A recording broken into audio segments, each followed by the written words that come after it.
Hello, everyone. Welcome to our Emissions Connect breakout session at the Maritime Energy Transition Summit 2025. I'm Alexander Vorreiter from the Global Maritime Communications team, and I will be your host for this session. I hope you have enjoyed our comprehensive program so far, and it has been insightful for you and your business. Since emissions management was already part of it, we welcome you here to a deep dive session. Next slide, please. But now I'm pleased to introduce our presenter and Emissions Connect expert, Helge Hermansgaard. Helge is the head of sales for the advanced product line and has extensive experience navigating the business challenges posed by regulations like FuelEU Maritime or EU ETS. Welcome, Helge. Thank you. But before I hand over to you, a few housekeeping notes for our attendees. Your microphones will remain muted and your webcam will stay off. Please use the chat function to submit your questions. Helge will address as many as possible during the Q&A session at the end of his presentation. This session is being recorded and will be made available along with the complete summit recording in the coming days. Now over to you, Helge. Thank you. As Alexander mentioned, my name is Helge Hermansgaard. I'm heading our business development sales on Emission Connect. And that has led me to working with ship owners, ship managers, operator, pool companies, cargo owners, compliance pool managers, and working together with them on how to manage the complexity around the new regulation. And today I will look a little bit into roles responsibility, some lessons learned, data quality and data consistency, and then have a little look into the Emission Connect tool and with some illustration on how it works and how it can benefit a company. First of all, I would like to just spend a little bit of time dwelling a little bit about roles and responsibilities. And this might be, of course, well known for many of you. But if you look at the ISM company, they are the formal responsible for the TCS regulation, the FuelEU Maritime regulation, while the owner is by regulatory responsibilities, having the responsibility for EU MRV and the EU ETS. Of course, in many cases, some owners have mandated this responsibility to the DOC companies, the ISM companies, but it's worthwhile mentioning that there is not an opportunity to mandate the FuelEU Maritime responsibility from the ISM company to some other stakeholders.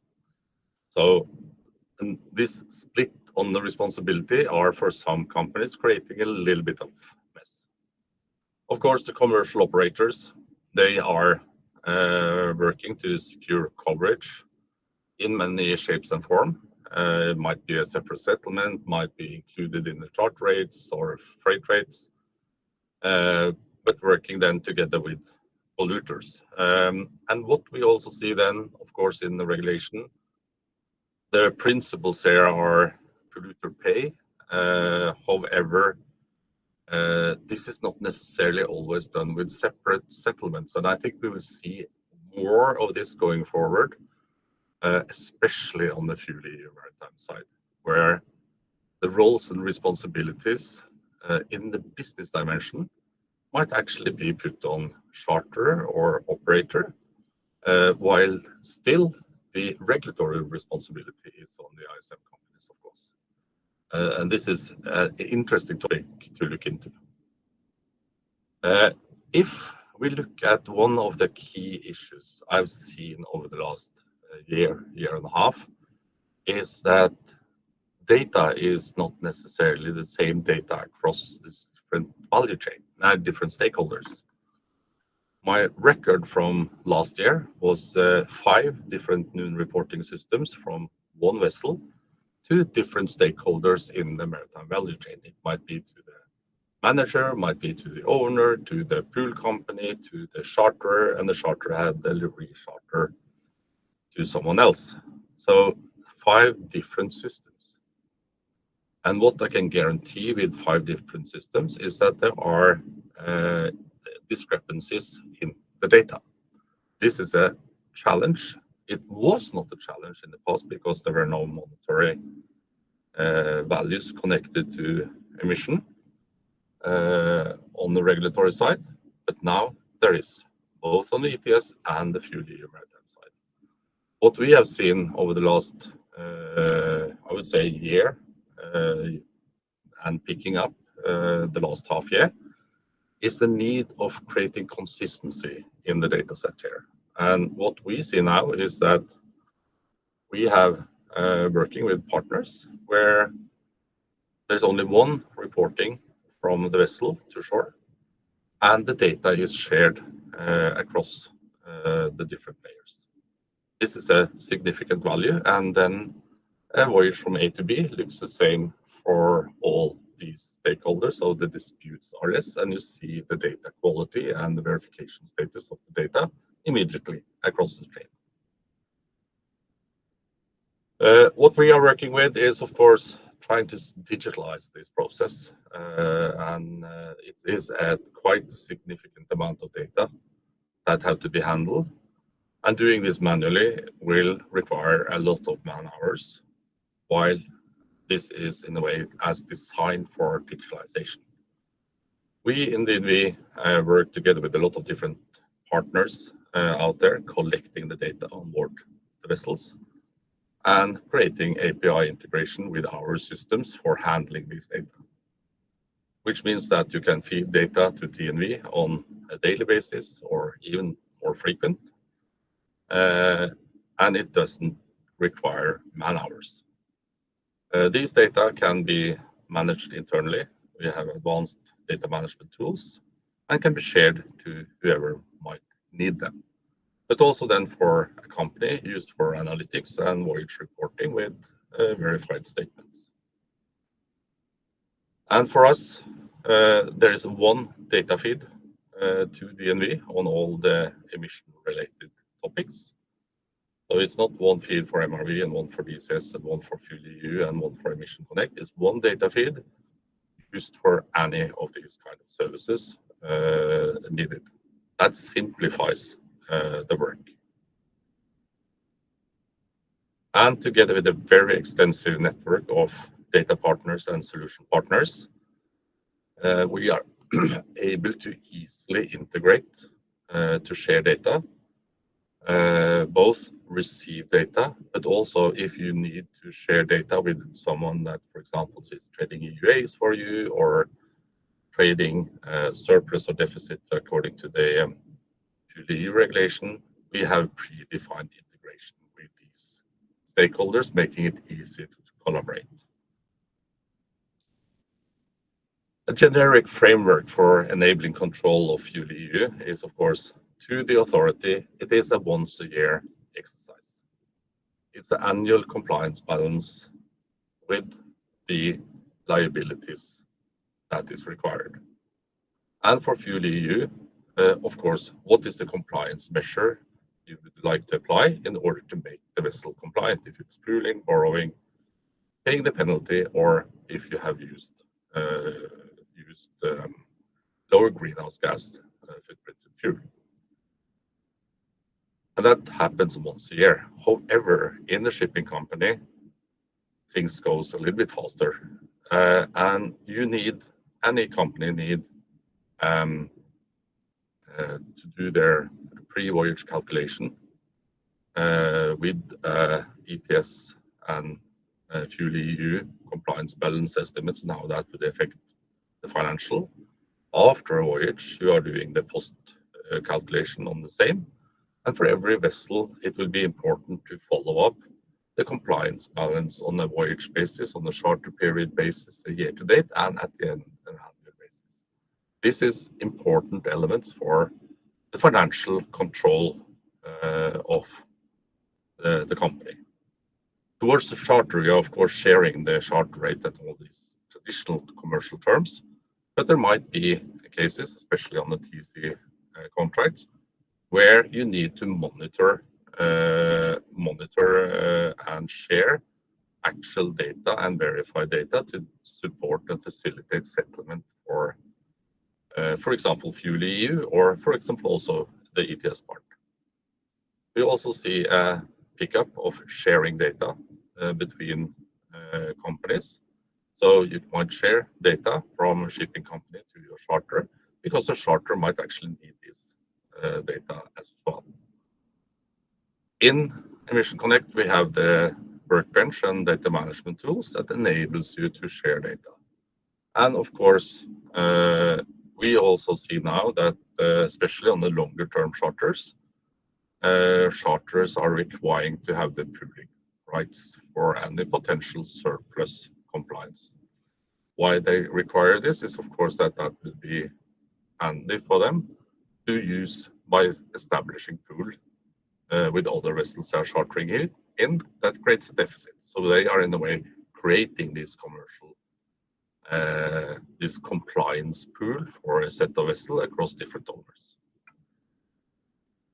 So we have tools in Emission Connect, both simulators, monitor tools, and workbench for sharing data that facilitate all the elements needed in order to manage both the FuelEU, but also the ETS.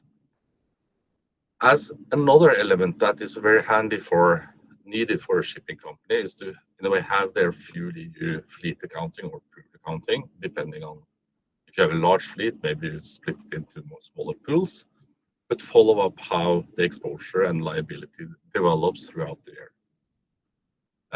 And for that, you need a year-to-date compliance balance for the total pool, where you have responsibilities to ensure that these vessels are compliant. It will also be very handy to have a simulator, so you can actually evaluate different compliance strategies in order to find the strategy that provides you with the lowest cost of compliance. And today we see significant differences in different compliance strategies on the cost side. Some lesson learned from last year to share with you is, of course, data consistency, which I mentioned before. And data consistency across stakeholders, I think I mentioned a few times already, but also data consistency internally in the company.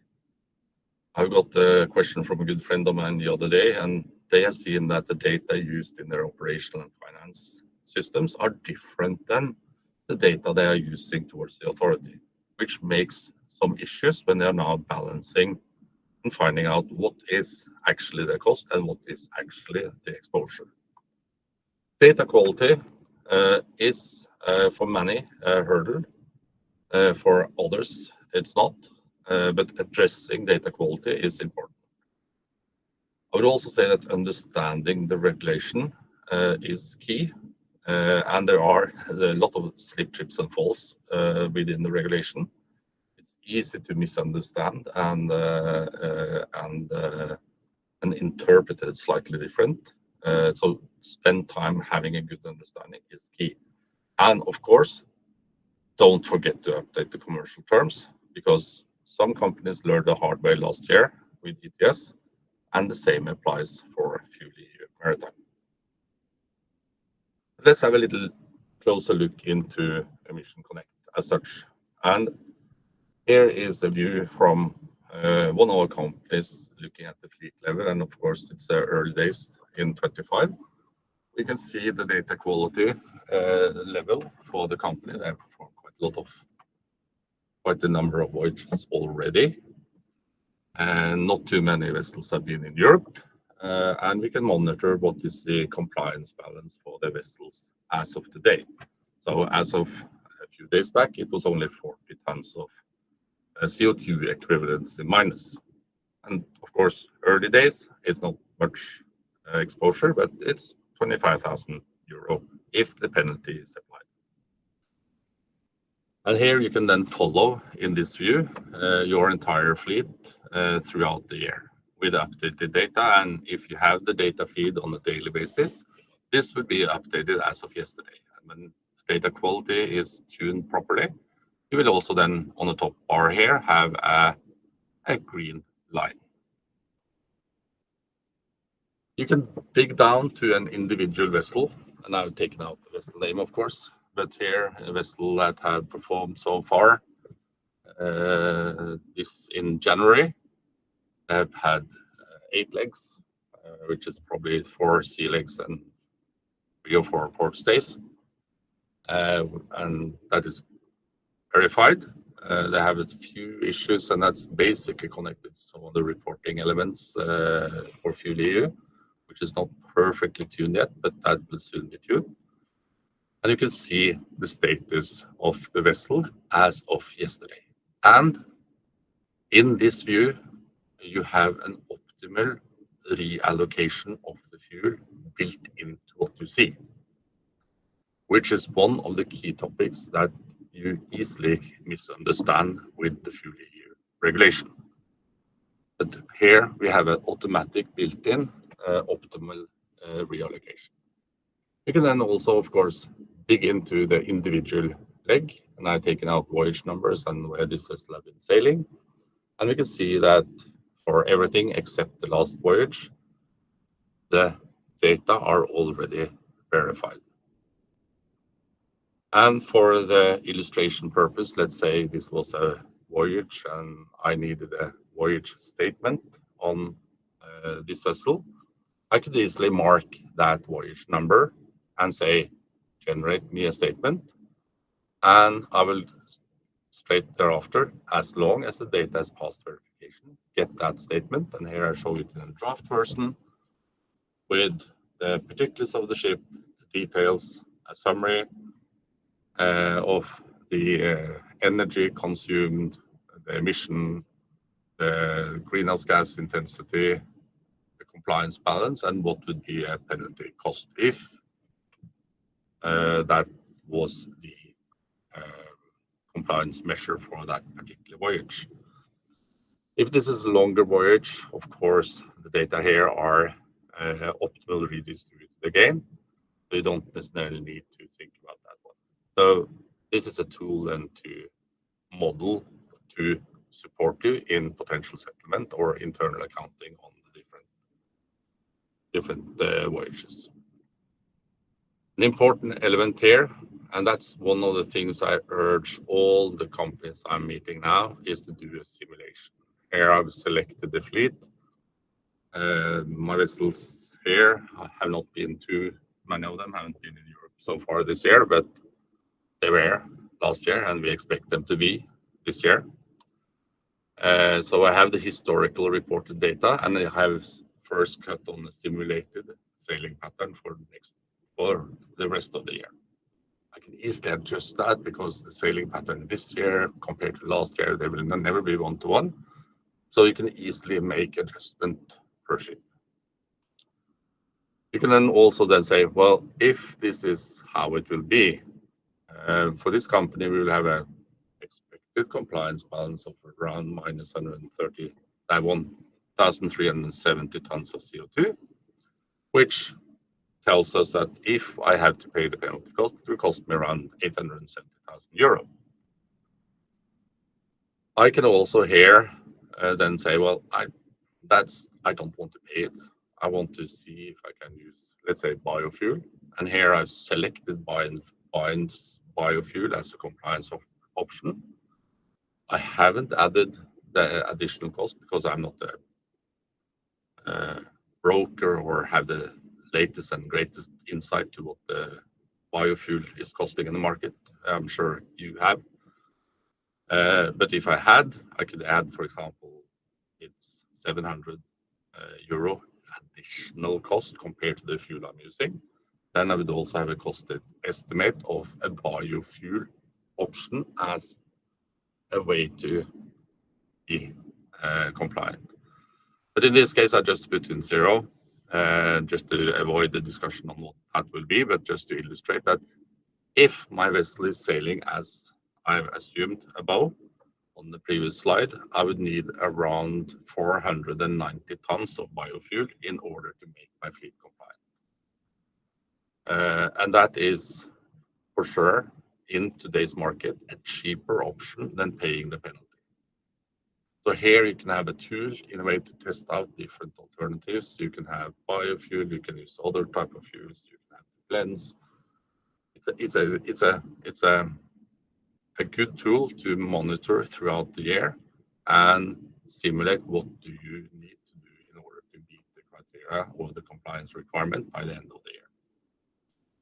And so far, with the current prices, there are cheaper ways to be compliant than paying the penalty. So here, there are money to be saved. This was a short introduction to Emission Connect, just a small little teaser. If you want more, reach out to us. You can even have a free trial testing out Emission Connect. But in Emission Connect, we have supporting our clients with data quality, putting up logics for cleaning data. You will have verified statements for ETS, CII, FuelEU, Maritime. And a key element for us is that we are the verifiers of data. We don't own the data, that is our client's property. And you can share data with whomever you would like to share data with, and therefore we take pride in also making it easy to share data. So connectivities, developing APIs is easy to do, and there are predefined connections already. So that is a short little quick intro. And I guess we have some questions, don't we, Alexander? Yes, thank you, Helge, for your insightful presentation. I'm sure it has helped attendees better understand how Emissions Connect can assist in managing the commercial impact of our current and future emissions regulations. Yeah, we have one question, interesting question here in the chat from Charles Henry Dutoit. Can you please describe how dates are used for the purpose of IMO DCS versus EU MRV, please? So far, SOC issued from DNV is stating compliance for both of them, yet these two are having different objectives. Yeah, what we have, if I, in a way, illustrates it back again to, I do it verbally. The data that is fed to us from our clients for verification is one data set. In that data set, you have all the data needed for both the DCS, the MRV, and the FuelEU. But when we are creating a statement, we are creating separate statements for example, CII, separate statements for ETS, and separate statements for FuelEU Maritime with compliance balance as the point of reference. So we have different type of statements out there. Another thing that I think is important to make a point of is that for the verification that is required by the regulation, there is a once a year verification that is mandated and described in the regulation. However, once a year type of verification doesn't necessarily meet the business need where, for example, on a 3 months charter, want to settle your ETS exposure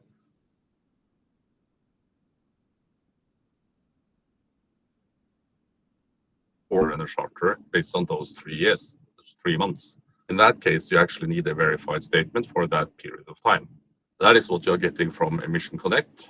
But it's not one statement, it's potentially up to 3 different statements, one for CII, one for ETS, and one for FuelEU Maritime. I'm not sure if that was a good questions. But as you said, there are different objectives, there are different drives, but there's also different statements that we are producing or enabling our clients to produce. Okay. think this answers it. And we have received another question on a direct way here. The question is, we have met requirements from long-term charterer of our vessels that they would like to have the pooling rights for any surplus generated on the vessel during the charter period. Our company need the surplus to pool with other vessels with deficit. What do you see as a good solution here? This is a classic. I've been on the back room on quite a few contract negotiation over the last month where this actually have been a topic where ship owners or operators are meeting a requirement, especially on the long-term charters, that the charterers would like to have the property of the surplus generated by the vessel. Two things there. First of all, if you are giving the rights to the surplus, please also ensure that they have the obligation to make the vessel compliant. So an obligation for pooling, for example. And if they are not able to do it, then what is the settlement mechanism between you and the charterer? I think a misunderstanding by quite a few is that if my vessel produces a surplus with my charterer, and let's say it's a TC charter and it's an LNG vessel who produces a surplus, I should have that back. Yep, but let's say if you then dig into the PIMCO clause, you have to pay for that surplus. They are paying for the fuel, and then would naturally have the property right of the surplus. And you might then think that, well, this is hurting my total portfolio, and that it will do if you are not able to update your total contract portfolio. If you update your contract portfolio, it's not a big disaster to give the pooling rights to your charterer. And it's probably fair. Let's say the charterer is burning quite a lot of biofuel of a reason or another, that they also have the property right of that surplus. Because they might use that surplus to balance out some of the others vessels that are chartered in. A key here is, of course, to have a good overview of where you have the rights yourself and on what vessels and contracts you have given this right away. I think it's also now towards the authorities, you have a vessel here that is the compliance object in a way, and it's in the regulatory dimension difficult to split a year into smaller parts.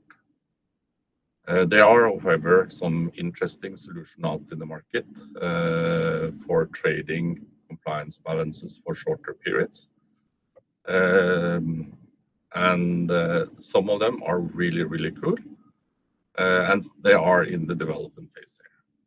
So following up what's happening on the trading of surplus and deficit would probably be an interesting topic to follow in order to have efficient management of the contract and settlement with owner and charter.